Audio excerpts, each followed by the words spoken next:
I've been thinking about community gardening a lot lately, both because I have a garden in my own backyard and because of some just god-awful Twitter discourse. This channel actually started with a video about community gardens back when I was on TikTok. I personally liked the video, and it got me here, so that's important. Everything I say in it is still agreeable, but it's a little sappy.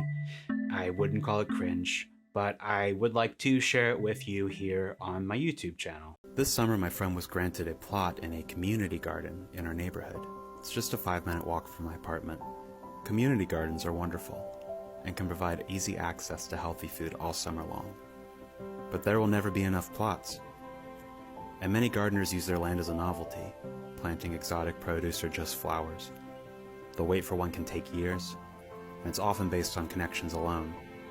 My friend had to tend to another's garden, carry in groceries, and give the garden manager constant reminders that he was even on the list before they would grant him a plot.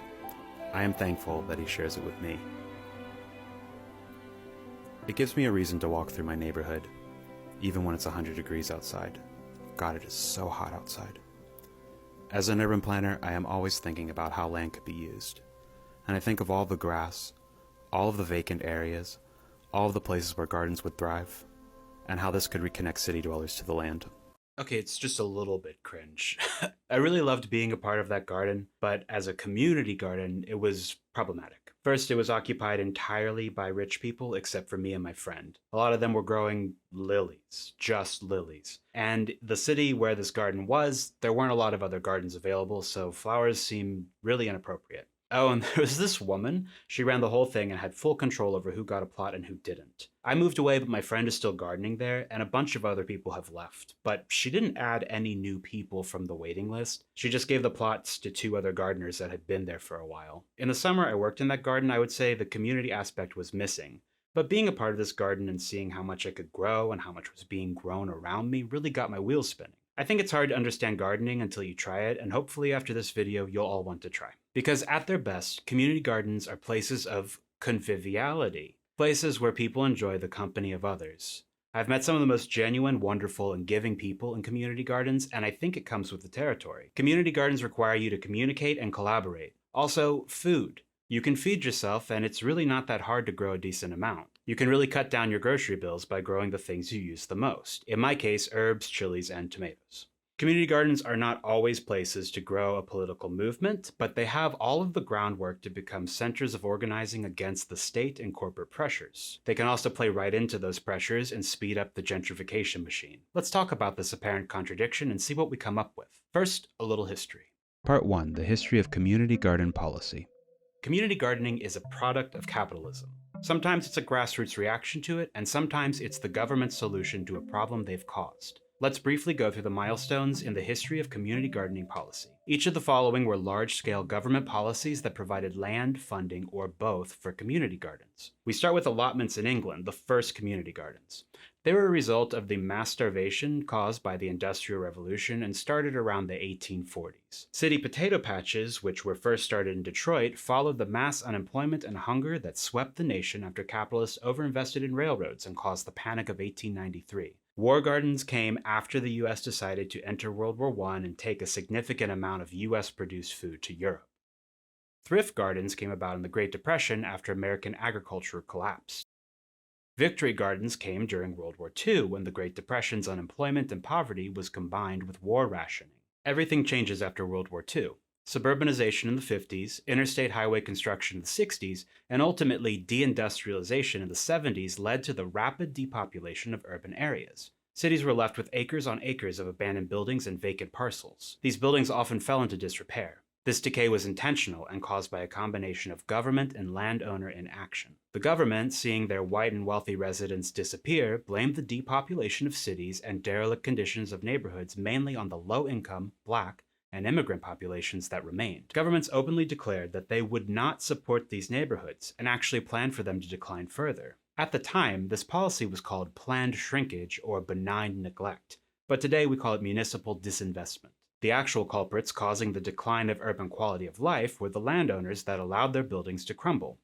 Why would anyone ever do that? Well, banks and developers withdrew their capital as cities depopulated. So for someone who owned land in the inner city, Waiting for capital investments to come back could yield a much greater return on investment than making needed repairs to their buildings. This is part of the theory called the rent gap, developed by Neil Smith, a geographer. Basically, real estate investments only take place when the gap between current rents and potential rents is wide enough to make a satisfactory profit. While landowners were waiting for speculative development to return to the city, communities were taking back their neighborhoods. Through the 60s and 70s, people living in these neglected neighborhoods formed networks of community self-help and cooperative management. They worked to reclaim, repair, and cultivate their neighborhood assets. They formed systems of care that included food production, job training, and repair crews for those derelict buildings. The Black Panthers should come to mind for this era, and there were countless other groups working to create an alternative to boom and bust urban redevelopment.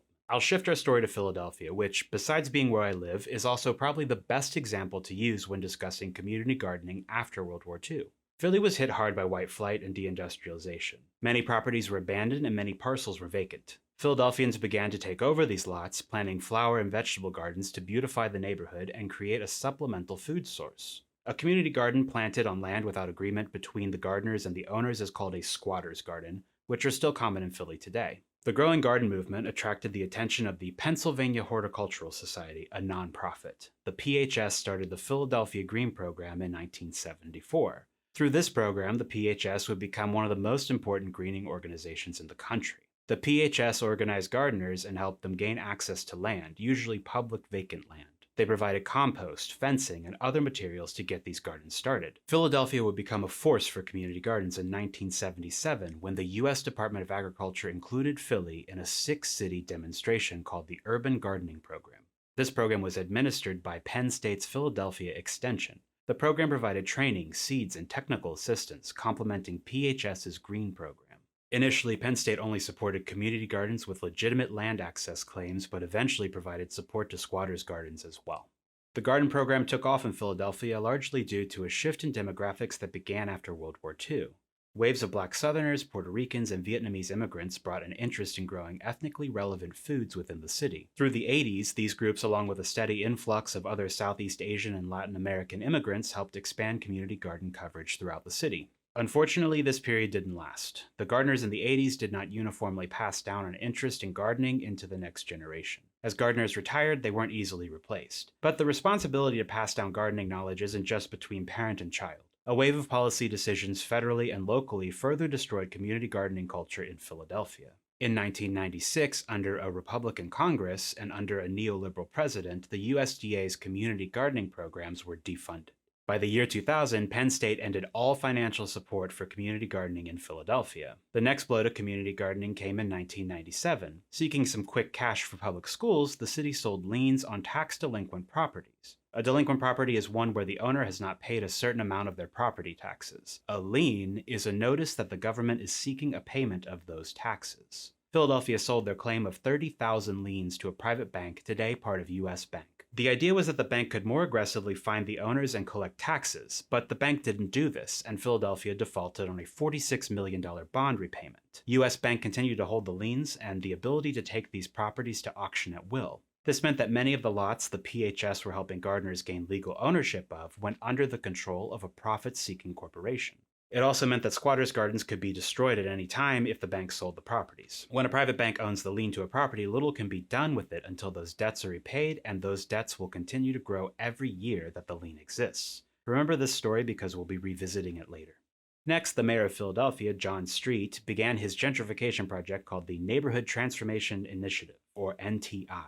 The NTI consolidated vacant lots into developer-friendly large parcels through acquisitions and demolitions. As part of the NTI, Mayor Street provided a new funding source to the PHS, but this funding came with a catch. PHS had to scale up their operations on public land, meaning that community gardens had to be converted into flower gardens. This was a shift from community-oriented greening towards property value-oriented greening. In 1996, before the defunding of the garden programs and the deployment of the Neighborhood Transformation Initiative, Philadelphia had 501 community and squatters' gardens. By 2008, they had only 226. These policies eliminated financial support for community gardening, surrendered control of community-cultivated land to private hands, and converted green space from being a community asset to being a developer asset. This is how neoliberal gentrification works, and it's the primary function of local governments. Part 2. Food and Neoliberal Capitalism.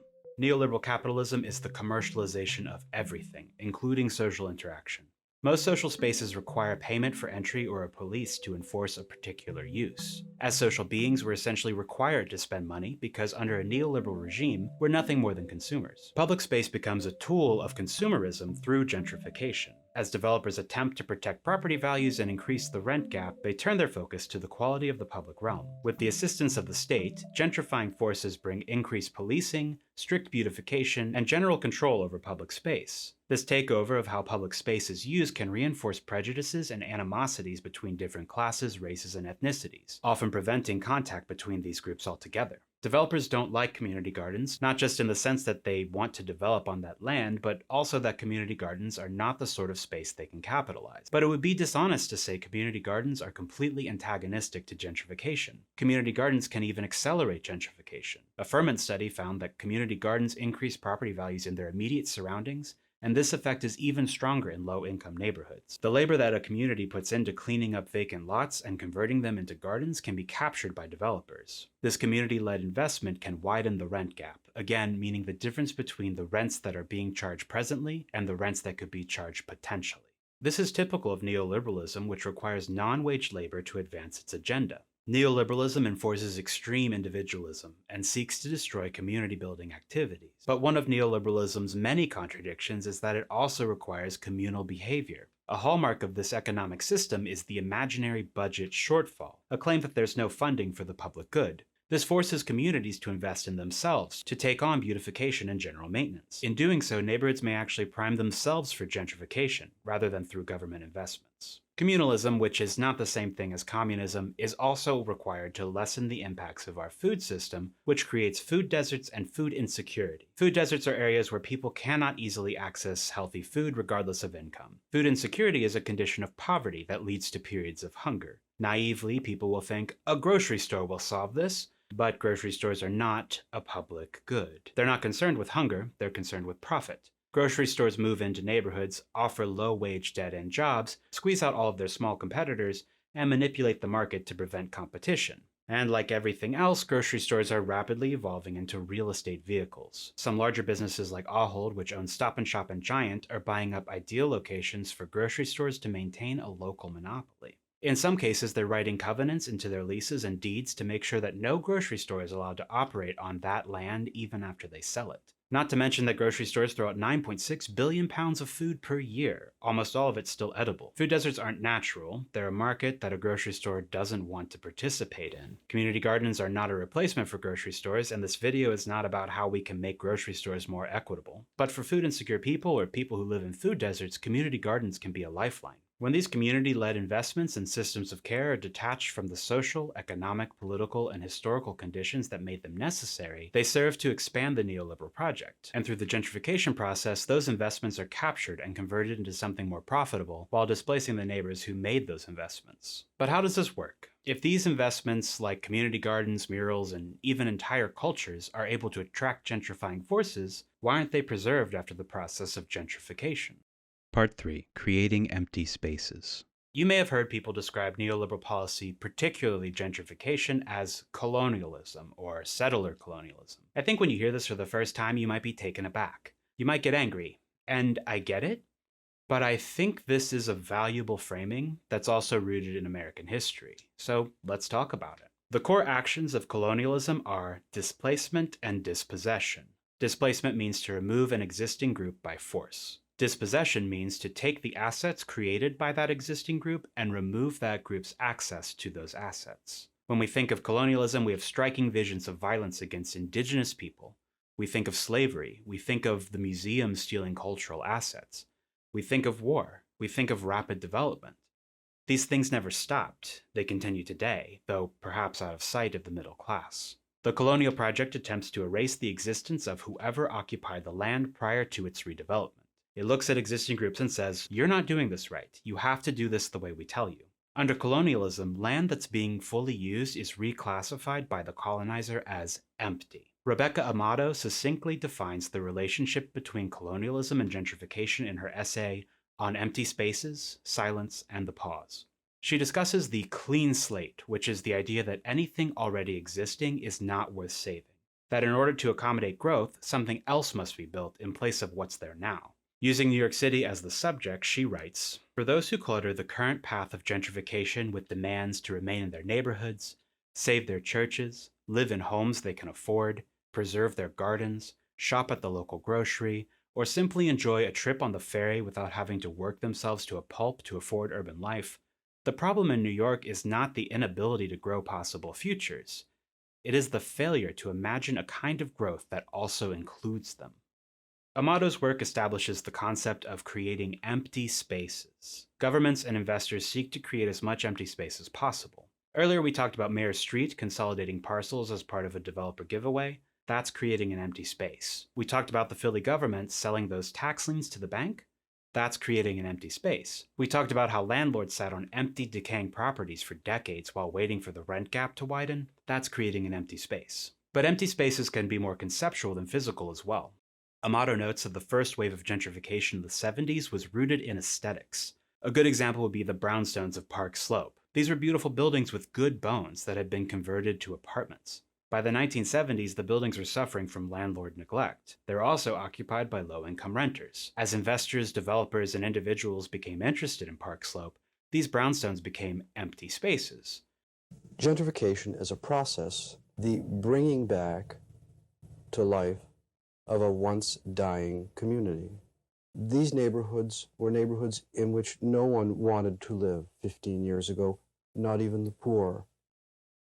The poor lived here because they had to live here, not because they wanted to live here. No one has a right to live in any community. One goes where the market is to suit the pocketbook. One doesn't have a right to live in Park Slope. Gentrifying forces purchased the buildings, removed the renters, and converted them back into single-family mansions. And that's how we think of Park Slope today. But empty spaces aren't based on aesthetics anymore. Today, they're based on efficiency. Developers, libertarians, and the YIMBYs that support them adhere to the principle of highest and best use. This is the idea that every piece of land should be developed to its maximum density and its most intensive use. But if you take even 1 second to think about highest and best use, you have to ask yourself, who is this the best use for? Who decided that a 50-story luxury apartment building was the best use of land? Well, the answer is simple. The highest and best use of any piece of land is what will result in the most profits for corporate investors. Under neoliberalism, empty spaces should be put into private hands with expediency, because the private market supposedly can't produce an empty space. Thousands of vacant units in our cities, pied-à-terres, Airbnbs, decaying buildings waiting on the rent gap. None of these are considered vacant. These are all considered productive, profitable. Community-controlled assets? A simple one-parcel community garden? Community centers renting out of public buildings? These are considered empty spaces. To the investor, to the developer, to the YIMBY, every piece of land they define as empty should be converted to market-rate housing.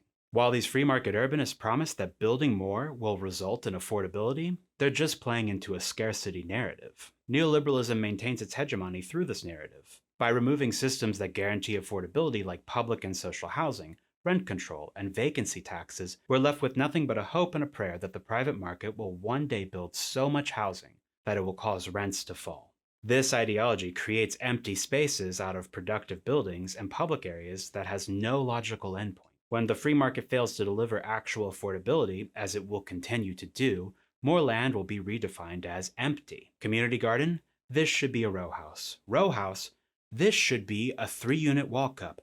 3 units? This should be 20. 20 units? This should be 100, and so on, and so on, and so on, and so on. A group of Philadelphia high school students wrote an article for a local publication called Billy Penn. The article discusses the essential role that community gardening plays in the city, especially for low-income residents and people of color. They talked about how it's being threatened by the sale of those tax lien parcels I discussed earlier. They discussed the yields of gardens and urban farms, focusing on the Brewery Town Garden, which distributed 400 boxes of food a week during the pandemic. The article is fantastic and those kids should be really proud, but I wanted to show you the YIMBY backlash to the article. As I read these out loud to you and slowly die from a combination of cringe and malaise, I want you to think about how these tweets are creating empty spaces before your eyes. I want you to think about how many people living here in Philadelphia right now rely on these gardens as a means of socializing and a source of healthy food. Okay, Here we go. Community gardens cannot combat rising food insecurity. A grocery store could. You might get a nice salad out of several months of community gardening, but you cannot feed a neighborhood, let alone a household, with one. So many better uses for land in urban environments. Can they, though? This isn't true, and an actual grocery store would make them completely obsolete in a week's time. There was significantly better uses for land. Gardens, like other sorts of parks, can be a nice amenity, especially for otherwise vacant land. But let's not pretend they're a scalable food source, and certainly not as a NIMBY argument against infill housing in neighborhoods that have experienced decades of disinvestment. Bulldoze all gardens and replace them with something useful. Urban agriculture is a hobby. It should not be given priority when it comes to land use any more than a basketball court would be. What would actually help with food insecurity? Building more effing small grocery stores in neighborhoods with a bunch of empty lots. Put a handful of apartment buildings on top of them to help offset operating costs. More food, more places to live, more tax revenue back in the city. Check, check, check. Community gardens are always a giveaway of public land to a local kingmaker. Couldn't guess. And no, there is no scale in which food from a community garden can combat food insecurity. Not even remotely true. Community gardens in cities are an incredibly inefficient way to grow food. They're okay for dealing with urban blight, but they're also basically a hobby. More affordable housing does more to combat food insecurity than a bunch of people planting stuff on the weekend. Grocery stores are very much greater than a tiny garden that only grows a couple vegetables. No, they can't, lol. Community gardens are a hobby space. They will not solve food insecurity. No, you can't. Food gardens are a hobby, and a stupid one at that. Every urban allotment is a policy failure. These are just really gross responses. It doesn't matter that 3 acres of community gardens could feed thousands of people a year. It doesn't matter that more Philadelphians on average are food insecure than the rest of the country. It doesn't matter that 45% of the people who live in food deserts in Philly are black. It doesn't matter that community-led greening can significantly reduce gun violence. It doesn't matter that 25% of Philadelphians live below the poverty line and can't afford healthy food from a grocery store. It doesn't matter. A community garden to these people is an empty space, and an apartment that those community gardeners could never afford to live in is the highest and best use. I need a cleanse. Why don't we step outside for a second? Part 4, Patio Garden Cleanse. So I lost all the audio to this. Because the air conditioner is so loud, I'm gonna overdub. Welcome. That's it. That's the only time my lips move. I am harvesting my cayenne peppers here. They're really hot, and I love that. I use them fresh a lot, but I've been pickling them in fish sauce because I have way too many.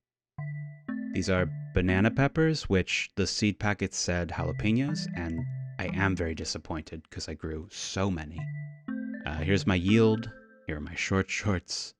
This is the whole garden, so my patio wall is almost as tall as I am, and it blocks out the sun in a weird way, so I had to elevate it. But this really works, and everything's happy, so I'm happy. This is a black tomato. When I was filming community gardens, a guy just gave it to me. Gave me a whole bunch of them. This is lavender. I use it to calm down when I'm really frustrated. This is sage, which is kind of like the Diet Coke of herbs. That's not a compliment.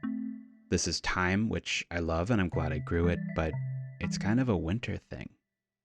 This is oregano on the left and lemon basil on the right. These are all my chilies. On the left, I did end up buying a jalapeno because I didn't have any. These are cherry peppers. They're great. I'm pickling them right now. They're very spicy.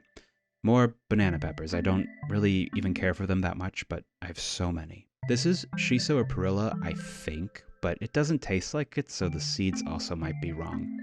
More tomatoes. Too many tomatoes. These are my indoor plants. I bring them outside in the summer and they love it. If you've never done that, you should, but make sure you shade them. Look at this spider plant. They don't need shade. They love full sun. It's so happy. Ah, and my degrowth banana. I will survive the apocalypse.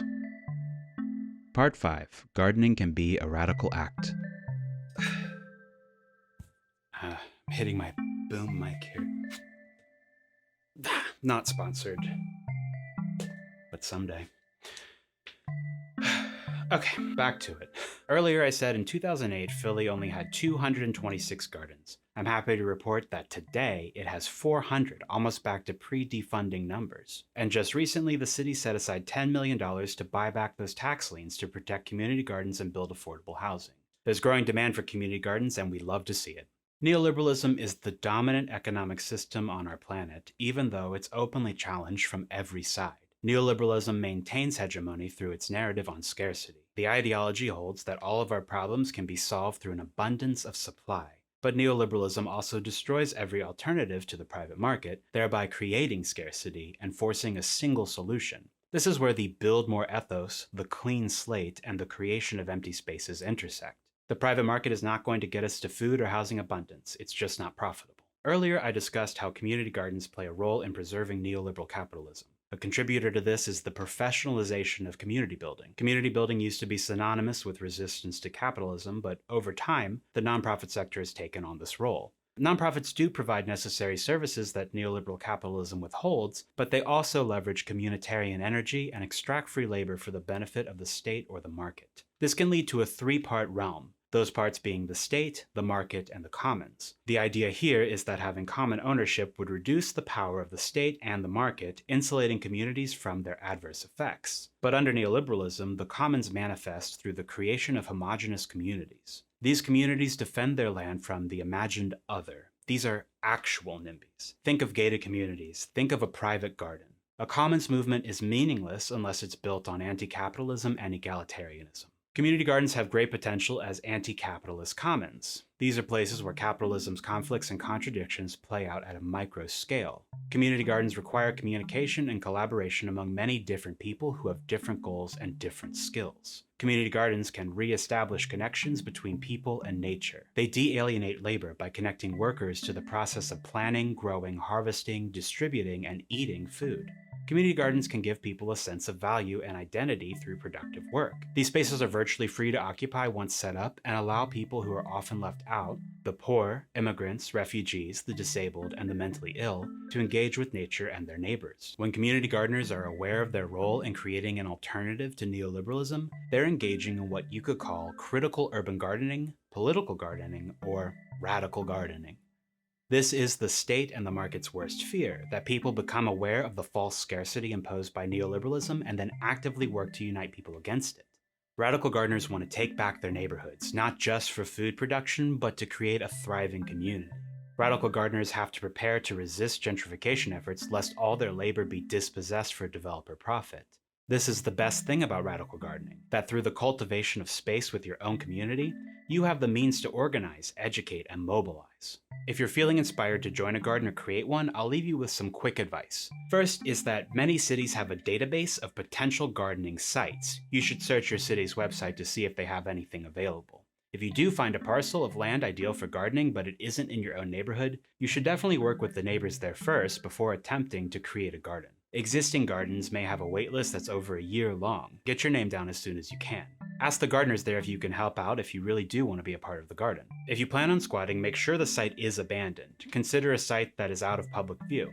You'll want to find a resource on urban gardening. I recommend the Essential Urban Farmer, which will guide you through how to safely garden on sites that may have lead exposure or other potential dangers. This book can also guide you through how to get water on a squatter's garden plot, as well as all of the essentials of growing and harvesting food. I recommend it to anybody who's interested in gardening at all. Sorry to hit you with this one at the end of the summer, but there's still a lot of things you can grow in the fall. Thanks so much for watching, good luck gardening, and I'll see you in the next one.